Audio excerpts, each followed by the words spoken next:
The chains on my wrists were fake.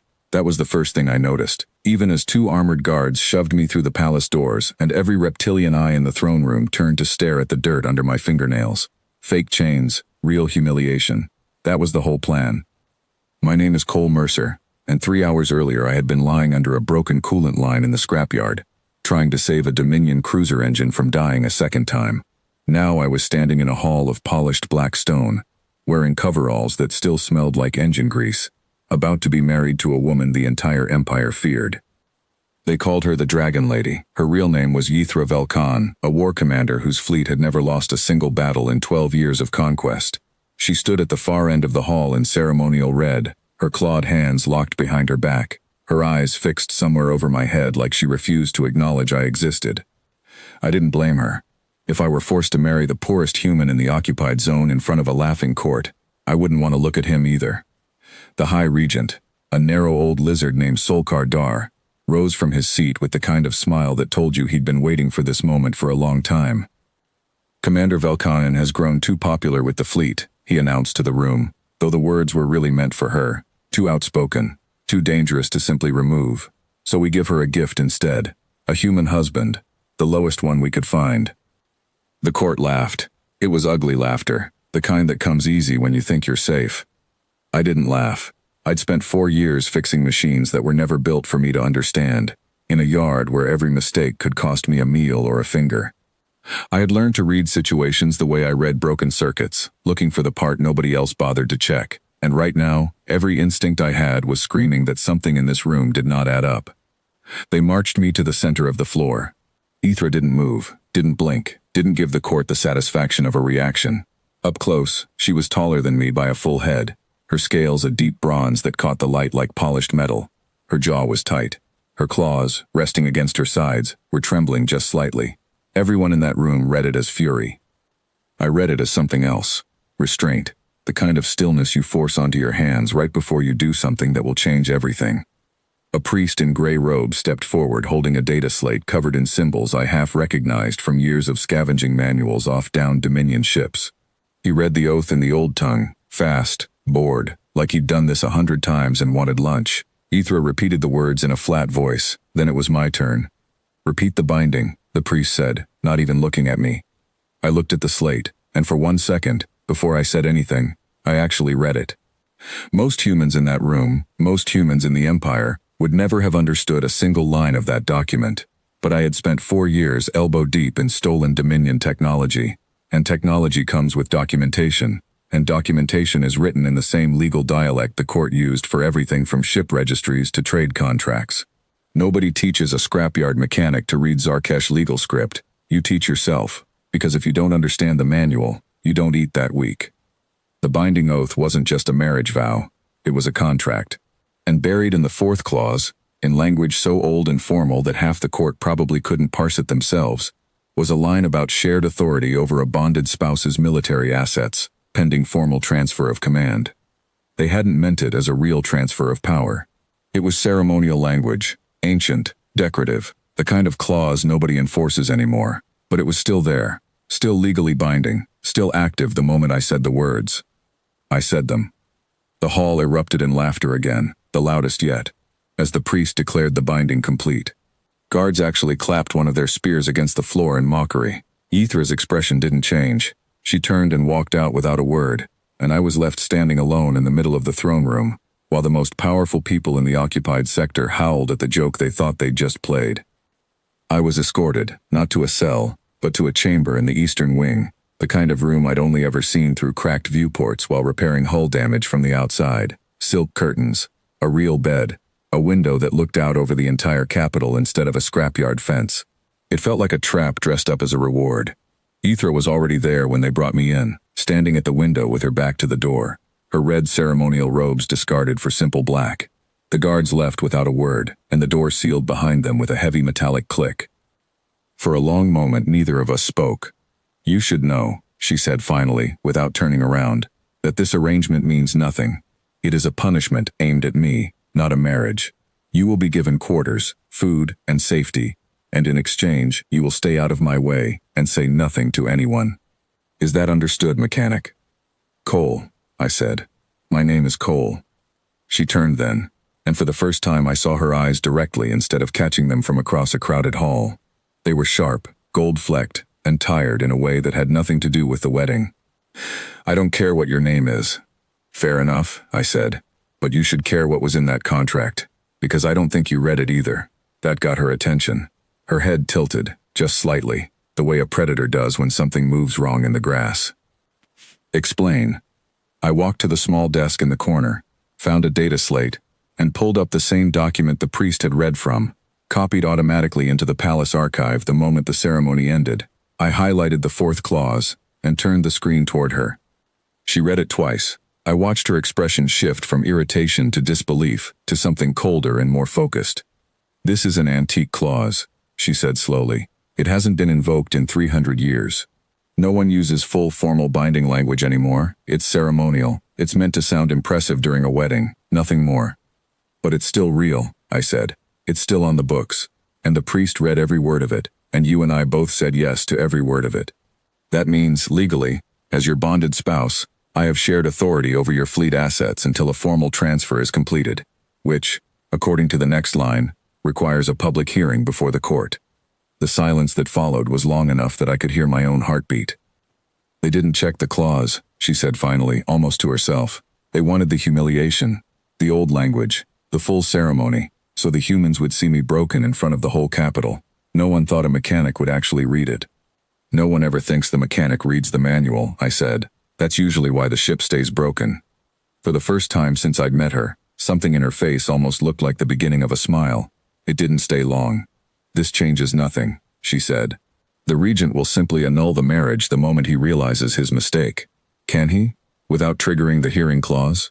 She stopped, thought about it. I could see her running through Dominion law the way I ran through wiring diagrams, tracing every branch to its end. "No," she admitted.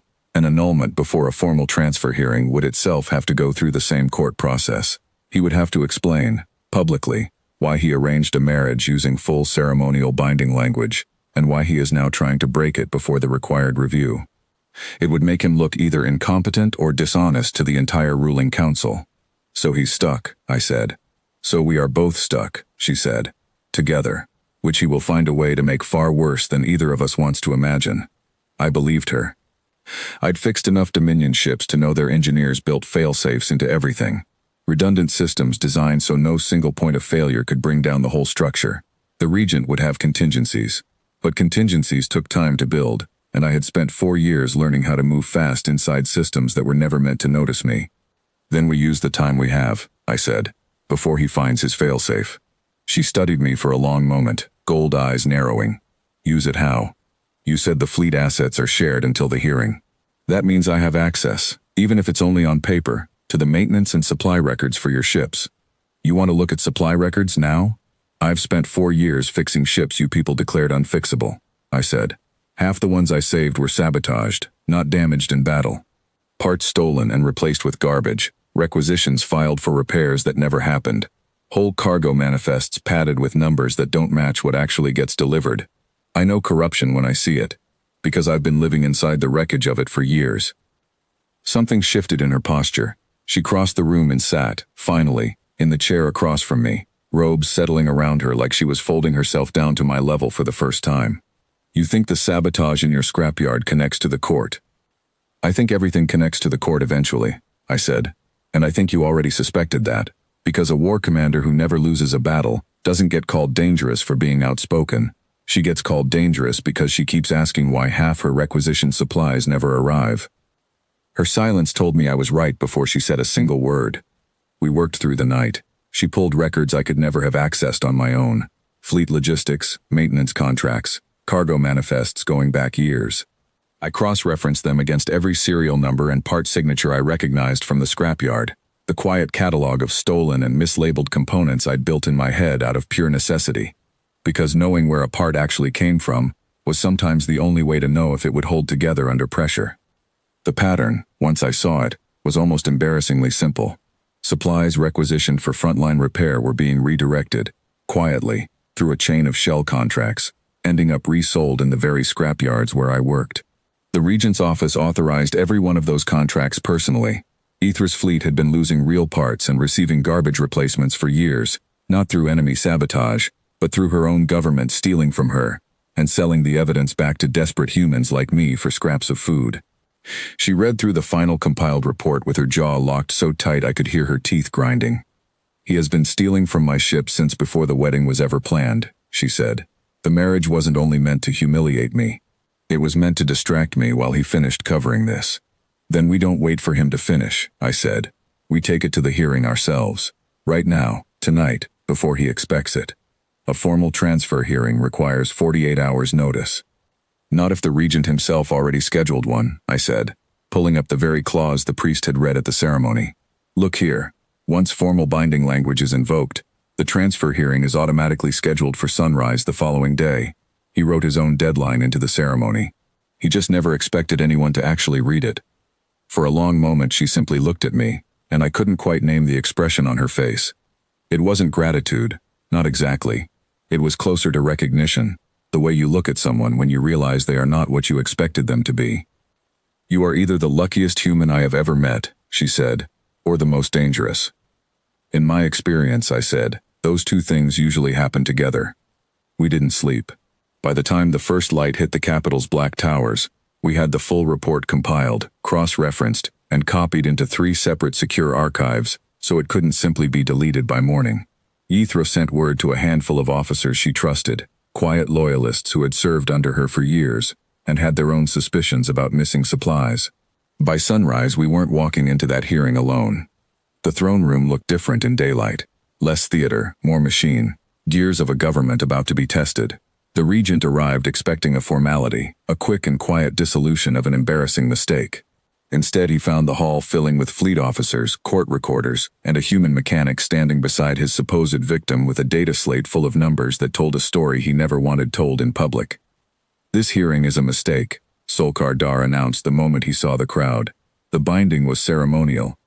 There is no need for a formal transfer review." "The clause you personally chose to invoke," Ithra said, her voice carrying clean and steady across the hall, "requires exactly this review. If you wish to annul it without one, you are welcome to explain to the council why you are breaking your own ceremony before the review even begins." Murmurs ran through the crowd. I watched his composure crack just slightly at the edges, the first real sign of fear I'd seen on him since I arrived at that palace. I stepped forward and activated the slate, projecting the compiled records above the center of the hall for everyone to see. Supply chains, shell contracts, serial numbers matching stolen fleet parts to scrapyard resale records, with my own handwriting and the repair logs beside them, because I had personally logged half those stolen components without ever knowing where they came from. "Every ship this commander has flown into battle," I said, my voice steadier than I expected it to be, "has been running on parts that were supposed to be hers in the first place, stolen before they ever reached her, and sold back to desperate people like me for food. I fixed engines that should never have needed fixing, because someone in this room decided profit mattered more than the lives depending on those ships." The hall went silent in a way that felt different from the silence during the wedding. That silence had been mockery. This one was something closer to a held breath. The officers Ithra had brought with her began speaking, one after another, confirming missing supplies, confirming requisitions that never matched deliveries, confirming years of quiet suspicion finally given a name and a face. The court recorders, whose only job was to document proceedings honestly regardless of who was watching, kept every word. Solkar Dar tried to speak over them, tried to call the evidence fabricated, tried to remind the room who held authority in that hall. But authority only works when people believe the person holding it deserves to keep it, and I watched, in real time, officer after officer stop looking at him and start looking at Ithra instead. By the time the council called for a formal investigation into the regent's supply contracts, the outcome of the marriage hearing had become almost an afterthought. The transfer of shared authority was upheld, not because anyone in that room suddenly respected me, but because overturning it would have required admitting, publicly, that the regent's own ceremony had exposed his own corruption. Ithra was not humiliated that day. The regent was. It took weeks to fully unravel everything hidden inside those supply contracts, and I won't pretend I understood every political consequence that followed. What I understood was engines and numbers, and the simple fact that broken systems usually stay broken because everyone assumes someone smarter is already checking the details. Nobody checks the details, that's the whole secret, I checked the details because checking details was the only skill anyone ever let me have. Weeks after the hearing, Ithra found me in the small workshop they'd finally allowed me to keep inside the palace grounds, elbow deep in the guts of an old shuttle engine out of habit more than necessity. "You could have stayed silent," she said, watching me work. "You could have taken the quiet room, the food, the safety, and said nothing about any of it." "I could have," I agreed, not looking up from the engine. "But broken things bother me. Especially the kind everyone pretends aren't broken. The court expected you to be nothing," she said. "A joke. A final insult before they discarded me along with you." "I've been underestimated my whole life," I said. "Turns out it's a pretty good place to plan from.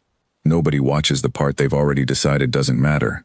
She was quiet for a moment, arms crossed, studying me the way she used to study battle plans, looking for the piece she'd missed the first time. "They regretted it within hours," she said finally. "The wedding, the clause, all of it. Good," I said, tightening the last bolt and stepping back from the engine as it hummed quietly to life. People should think twice before handing someone the instruction manual to their own mistakes. Outside the workshop window, the Capitol stretched out under a clear sky, towers of black stone still standing, a court still shaken, a regent still facing a reckoning he never saw coming from the one person he'd handed to Ithra as a joke. I went back to work on the engine. There was always something else waiting to be fixed, and for the first time since I'd arrived in that palace, I wasn't afraid of what I might find when I opened it up.